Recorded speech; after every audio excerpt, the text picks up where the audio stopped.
Mackenzie Avenue, right here where we're standing, has been the area where law enforcement have been working their way down street by street. There was a group of deputies and officers just here to my left. Yeah, Bart, this is a day that so many families have waited for months and for some even years. They've had to ask themselves the question, how could something like this have happened? Darlene and Gary Grimes are still in disbelief after that driver hopped over this curb behind me, took out this fence, and drove through this neighbor's front lawn, ultimately hitting into the Grimes' two vehicles in their driveway. Whereas one of those two rescues will show you actually right over here. The car is still on the side of the road, but there's still trees, just like this one, that still remain. It actually cracked the sidewalk as it was uprooted, bringing the entire root system with it. You can see that unsafe to occupy sign still posted.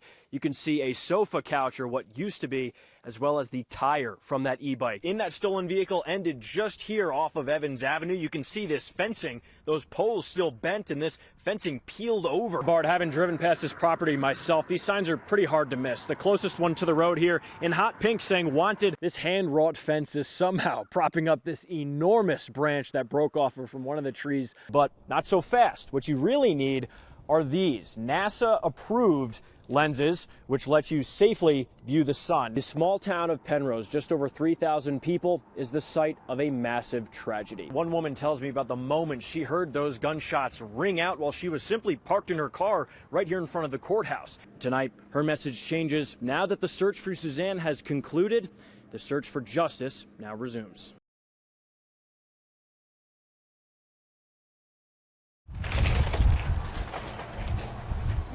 I'm happy. I feel like I can finally start healing, finally get some closure. Tuesday marked the beginning of the end for the Return to Nature funeral home, with federal health officials reducing the building to rubble by the afternoon. Folks, this community shares your grief. In a ceremony held before the demolition, Fremont County officials thanked the agencies who helped the investigation get to this point. Thank you so much. Thank you. Families saying the same. A day that understandably led to tears and hugs of comfort for many. A lot of emotion. It hit me harder than I thought it would, actually. And yet, Kerry Wyrick Polikoff's father, Skip, still hasn't been identified yet, marring this day for a true sense of closure. I'm not sure I'm ever going to feel that. Mary Simons, who KRDO 13 spoke to the first day of this investigation in October, says it's a day she's been waiting for. Oh, it's a whole new chapter that I'm actually really excited to be starting right now. Photos may be the one reminder that these families still have, but the funeral home will no longer be one, as all of the debris will be shipped to a landfill in Otero County within the next 10 days. Just hoping for some peace.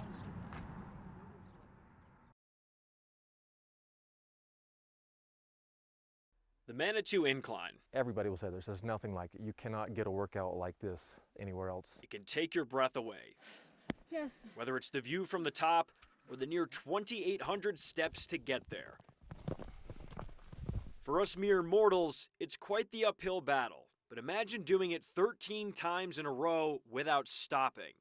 Meet Erin Tunn, a Colorado native. She first started climbing 14ers in 2018, and since then, she's become a full-on nature junkie. I just love being outdoors. And last week, she came to the Manitou Incline for the first time. I just wanted like a big training day with a lot of vertical elevation gain, and incline seemed like a good place to do it. And on that day, January 17th, Tunn reached new heights. Not for elevation, 11 hours, 22 minutes, and 22 seconds. but for clocking the fastest known time, or FKT, of any woman to complete an inclinathon. It's an incredible feat of endurance, consisting of 13 laps going up the incline and coming down.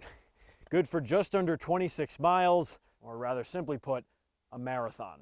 I think at that point, I honestly just wanted to sit down and nap.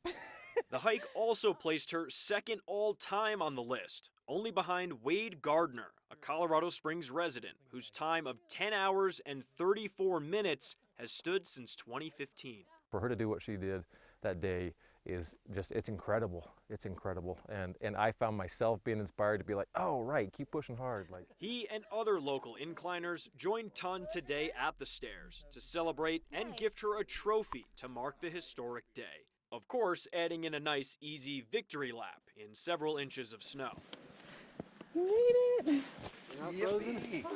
Doing endurance events like these aren't always the most comfortable and pleasurable in the moment, but afterwards it's very rewarding. And Tun says she thinks getting a time of under 11 hours is possible, but for now, her sights are set on scaling a volcano next month. what attracts me to it is like exploration, both of like natural spaces as well as exploration of like my personal limits, and I just like challenging myself. Reporting from the Manitou Incline, Tyler Cunnington, KRDO 13. KRDO 13 Scott Harrison joins us live from the active crime scene still. Scott, what have you learned this morning? And whether you had severe storms or just some drizzling, everyone kind of had a taste of something. Let's head over to our KRDO Storm Tracker 13 meteorologist, Efridge Davis. Tonight, the Colorado GOP is doubling down on an email sent out to its supporters asking people to burn pride flags during the month of June. An 8-year-old girl is safe after she was being held against her will. Her alleged captor now arrested on several charges. Our biggest news of the day. Earlier today, our Joe Rook was out of the studio and was enrolled in the slopper eating competition at the Colorado State Fair. He was awfully confident going into it, but let's take a look at how Joe did. It's like one of those fantasy player situations where if I had a, say a player on, the Dallas Cowboys, but I'm a Giants fan, I want him to play well, but I don't want the Cowboys. Yeah, I would love to see Derek White score like 40, but the Celtics lose. That would be Yeah, great. it's a That would win-win. be like a